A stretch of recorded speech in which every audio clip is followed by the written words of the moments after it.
మీరు డైవర్ట్ చేసే సబ్జెక్ట్ అవసరం లేదు. చక్కగా జవాబు చెప్పురు. ఇవన్నీ అవసరం లేదు. మీరు ఏమన్నారు? ఆగస్టు 15 వరకు 31,000 కోట్ల రుణమాఫీ చేస్తాను, చేయకపోతే మా హరీష్ రావు గారు ఇచ్చిన ఏం సవాల్ విసిరు?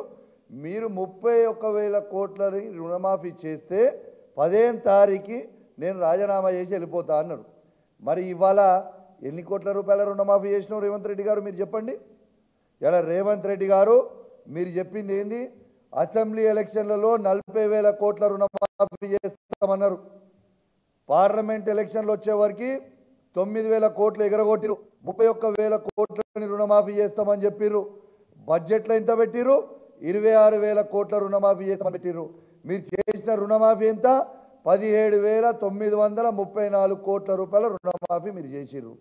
అంటే 31,000 కోట్ల 7,934 కోట్ల రుణమాఫీ చేసి కేవలం 22,50,000 మందికి మాత్రమే చేసి కేవలం 46% మాత్రమే మీరు కంప్లీట్ చేసి బ్యాలెన్స్ ఉన్న 54% అట్లనే ఇచ్చిపెట్టి ఇంకా ఇక సిగ్గు లజ్జా మానం లేకుండా హరీష్ రావు గారిని తిడుతున్నాను. నీకు సిగ్గు శరం ఉంటే ఇయాలన ప్రజలకి క్షమాపణ చెప్పి మన అమరవీరుల స్తూపం దగ్గర ముక్కు భూమికి రాకి తప్పైపోయింది, నేను ఆ రోజు చెప్పింది ఒకటి అది చేసింది ఒకటి అని చెప్పు. ఇలా ఎల్లమ్మ మీద ఒట్టంటివి, పోషమ్మ మీద ఒట్టంటివి, పెద్దమ్మ మీద ఒట్టంటివి. ఇలా రైతులకి ఇలా మోసం చేస్తేవి. ఇలా రైతులతో పాటు యావత్ రైతులతో ఉట్టి కేవలం రైతులనే మీరు మోసం చేయలే. ఇలా భారతదేశ చరిత్రలోనే ఎక్కడ లేని విధంగా ఒక ముఖ్యమంత్రి సాక్షిగా డైరెక్ట్గా దేవుళ్ళ మోసం చేసిన ఈ భారతదేశంలో ఏకైక ముఖ్యమంత్రి అది రేవంత్ రెడ్డి గారు అని చెప్పక తప్పదు. నువ్వేమో తిడుతుంటే బాగా గొప్ప అనుకుంటున్నావానే? మాకు తిట్లు రావానే? నీకంటే నీ అయ్య తాత కంటే ఎక్కువ తిట్లు మాకు వస్తుంది.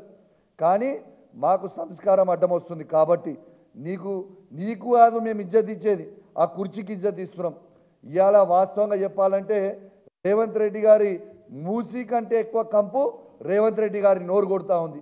మూసీ ప్రక్షాళన చేసుడు కాదు, ఎన్ని కోట్లు ఖర్చు అయినా సరే మూసీని ప్రక్షాళన చేసుడు కాదు, ఎన్ని కోట్లు ఖర్చు అయినా సరే రేవంత్ రెడ్డి నోరు ప్రక్షాళన చేయాల్సిన అవసరం ఉందని చెప్పి ఈ సందర్భంగా తెలియజేస్తూ ఉన్నాము. చక్కగా రేపు వచ్చి నువ్వు రాజీనామా చేయాల్సిన అవసరం నీ మీద ఉందని చెప్పి ఈ సందర్భంగా తెలియజేస్తూ ఉన్నాను. నువ్వు హరీష్ రావు గారిని ఇంకోసారి నీ నోటికి వచ్చినట్టు మాట్లాడితే మాత్రం నీకు నోటికి వచ్చినట్టు మేము కూడా మాట్లాడతామని ఈ సందర్భంగా హెచ్చరిస్తూ ఉన్నాం. దీంతో పాటు అసలు నువ్వు హరీష్ రావు గారిని ఓడగొడతా అంటారు. నీకు సిగ్గున్నదా? 2018లో మర్చిపోయినావా? నిన్ను కొడంగల్లా చిత్తుగా కేసీఆర్ గారి నాయకత్వంలో హరీష్ రావు ఇన్ఛార్జ్ ఉండే నేను ఆల్రెడీ ఓడగొట్టిండు కదా. ఇంకా సిగ్గు రాలేదా? ఇంకా శరం రాలేదా? ఖచ్చితంగా నెక్స్ట్ జనరల్ ఎలక్షన్స్ ఎప్పుడైతేయో ఆనాడు నువ్వే కొడంగల్లా నీకు డిపాజిట్ పోవడం ఖాయం అని చెప్తా ఉన్నా, రాసి పెట్టుకో.